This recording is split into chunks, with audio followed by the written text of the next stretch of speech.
Hello दोस्तों, यदि आप हमारे चैनल से नए जुड़े हैं तो हमारे चैनल को सब्सक्राइब जरूर करें और अपने दोस्तों में शेयर करें।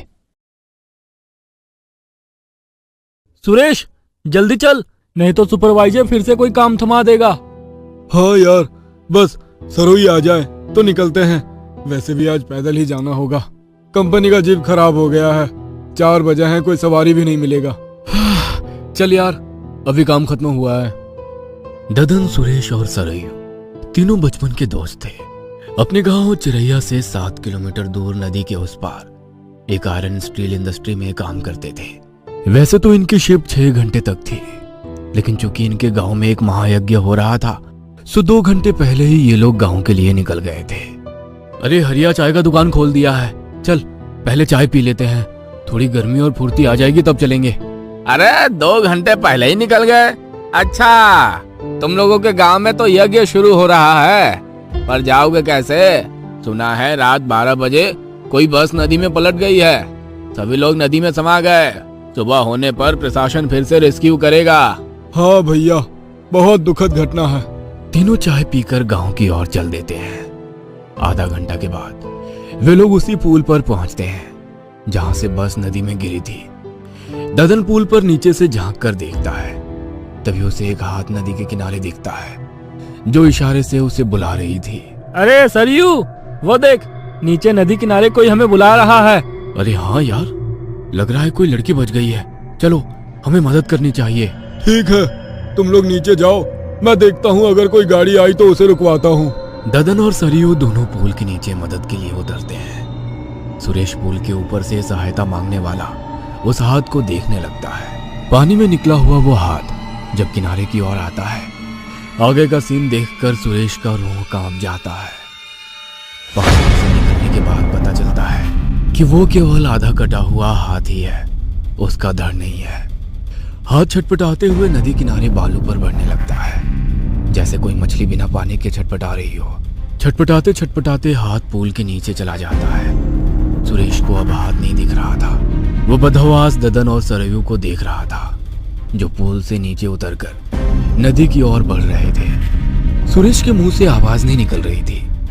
तभी एक हाथ उसके कंधे पर पड़ता है। वो पीछे मुड़कर देखता है, वहां कोई नहीं था, केवल एक कटी हुई हाथ उसके कंधे को जकड़े था, जिसकी दूसरी छोर कटी हुई बांह से खून रिस रहा था। मुझे छोड़ दो, मैंने तुम्हारा क्या बिगाड़ा है? हाथ लगातार सुरेश के गर्दन को जकड़ते जा रहा था। सुरेश मदद के लिए ददन और सरयू को आवाज लगाता है। ददन, सरयू, बचाओ, बचाओ। नीचे से ददन और सरयू देखते हैं कि ऊपर से सुरेश चिल्लाते हुए कुछ बोल रहा है। अब सुरेश को क्या हो गया जो ऊपर से चिल्ला रहा है? अरे वो हाथ कहीं दिख नहीं रहा, शायद वही बताना चाह रहा हो कि वो हाथ नदी में बह गया है। रुको, आ रहा हूँ। चल भाई, ऊपर चलते हैं। लगता है वो लड़की बेचारी डूब गई या नदी की धार में बह गई।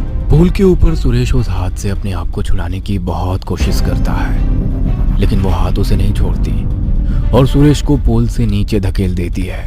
ददन, सरयू, बचाओ।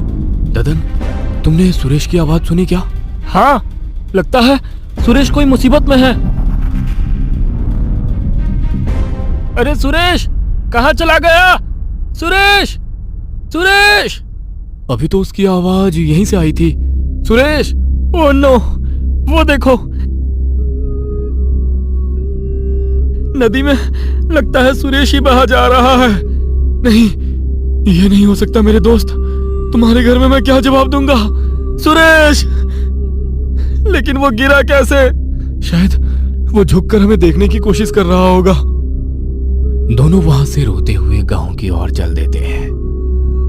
दोनों आहिस्ता आहिस्ता चल रहे थे, मानो उनके पैर जाम हो गए हो, एकदम चुपचाप।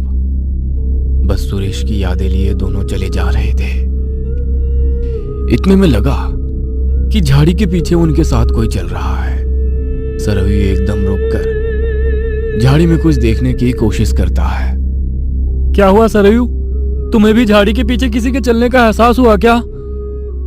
हाँ, अभी अभी मुझे कुछ आभास हुआ कि झाड़ी के पीछे कोई है। देखो, जैसे ही हम रुके उधर भी खरखराहट बंद हो गई।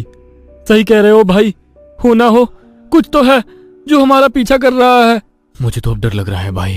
पहले वो नदी में हाथ दिखना, फिर नीचे जाने पर हाथ ना होना, और फिर सुरेश की पुल से दर्दनाक गिरकर मौत, और अब ये कुछ ना कुछ तो जरूर है। ऐसा मत बोल यार, मुझे डर लग रहा है। चल तेजी से, 3 किलोमीटर दूर है अपना गांव। एक बार अपने गांव चिरैया पहुंच जाए बस। दोनों तेजी से अपने गांव की ओर चलने लगते हैं। तभी सड़क पर पड़ी एक साइकिल की ट्यूब से सरयू का पैर उलझ जाता है। सरयू डर के मारे चीख उठता है। पकड़ लिया, मेरा पैर किसी ने पकड़ लिया। ददन बचाओ। भूत पिशाच निकट नहीं आवे, महावीर जब नाम सुनावे। अबे भूत मेरा पैर पकड़े हुए हैं और तू भागा जा रहा है। भाई जान हमें भी प्यारी है, बजरंग बली का नाम लेकर पैर छुड़ाकर भाग ले। अबे रुक जा, लगता है ट्यूब उलझ गया है पैर में। रुक तो मैं भी आता हूँ। ददन डर के मारे सरयू की बात नहीं सुन पाता और दौड़ते हुए भाग जाता है। अब दोनों दोस्त अलग अलग हो जाते हैं। ददन आसपास होने वाली गतिविधियों से चौकन्ना बेतहाशा दौड़े जा रहा था। हर एक खरखराहट के साथ उसके दिल थम जाते और धड़कन तेज हो जाती, साथ ही और तेजी से भागा जा रहा था। तभी उसे पीछे से एक बस आती हुई दिखाई देती है। वो बस को हाथ रोकने के लिए इशारा करता है, लेकिन बस नहीं रुकती। हताश वो थक कर दोनों घुटनों पर हाथ रखकर झुक जाता है। तभी कुछ दूर जाकर अचानक बस रुक जाती है। ड्राइवर वाली विंडो से एक हाथ निकलकर उसे आने का इशारा करती है। ददन दौड़कर हाँफते हुए बस पर चढ़ जाता है और एक सीट पर जाकर बैठ जाता है। बस तेजी से चल देती है। तभी उसे आभास होता है कि वो तो बस में अकेला है, यहाँ तक कि ड्राइवर भी नहीं है। बस एक कटा हुआ हाथ बस के स्टीयरिंग पर है। अचानक वो हाथ ददन की तरफ बढ़ता है। बचाओ बचाओ, मैं मरना नहीं चाहता, प्लीज मुझे छोड़ दो। मैंने तुम्हारा क्या बिगाड़ा है। कटा हुआ हाथ आकर ददन के गर्दन को जकड़ लेता है। ददन दोनों हाथों से उसकी कलाइयों को जकड़कर अपनी गर्दन से हटाने की कोशिश करता है। मुझे छोड़ दो, मुझे छोड़ दो। घर पर मेरे बच्चे मेरा इंतजार कर रहे होंगे। मुझे छोड़ दो प्लीज। लेकिन कटा हुआ हाथ की पकड़ ददन के गर्दन पर लगातार बढ़ती ही जा रही थी और ददन के हाथ कटे हुए हाथ की कलाइयों पर से ढीला होता जा रहा था। अब ददन की आंखें बाहर की ओर निकल चुकी थी। उसके गर्दन की नसें उभर कर साफ दिख रही थी। उसका चेहरा नीला पड़ता जा रहा था। अचानक उसके मुंह से खून की उल्टी हुई और वह वहीं पर दम तोड़ दिया। इधर सरयू दौड़ते हुए ददन को ढूंढते हुए आ रहा था, लेकिन ददन तो दूर दूर तक कहीं नहीं था। पता नहीं ये लड़का कहाँ चला गया। कम से कम दुख में तो साथ खड़ा रहना चाहिए था, डरपोक कहीं का। तभी सरयू को वही बस दिखाई देता है। जब वो पास पहुंचता है तो बस स्टार्ट होकर आगे बढ़ जाती है।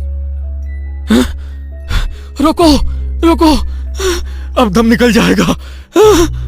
तभी ठीक उसी तरह बस कुछ देर तक आगे जाकर रुक जाती है और ड्राइवर की खिड़की से एक हाथ आगे आने का इशारा करता है। सरयू दौड़कर बस पर चढ़ जाता है। बस तुरंत अपनी रफ्तार पकड़ लेती है। अरे ड्राइवर भैया, थोड़ा धीरे चलाओ। यहाँ 5 मिनट की दूरी पर हमारे गांव चिरैया में रोक देना है।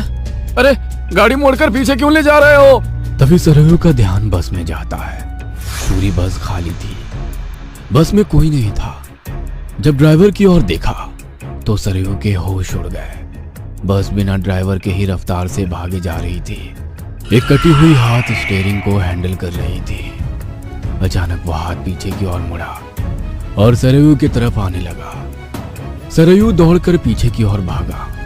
भागते हुए उसके पैर किसी चीज से टकरा गए। वो नीचे देखा तो सन्न रह गया। ददन की लाश से उसका पैर टकराया था। इससे पहले कि वो कुछ सोच पाता, वह हाथ उसके गर्दन को जकड़ चुका था और ठीक ददन की तरह हाथ की जकड़न तब तक बढ़ता गया जब तक सरयू के प्राण नहीं छोड़े। बस उसी पुल पर जाकर नदी में गिर जाता है। दूसरे दिन और बस वाले पैसेंजर्स के साथ इन तीनों की लाशें भी नदी से निकाली जाती है।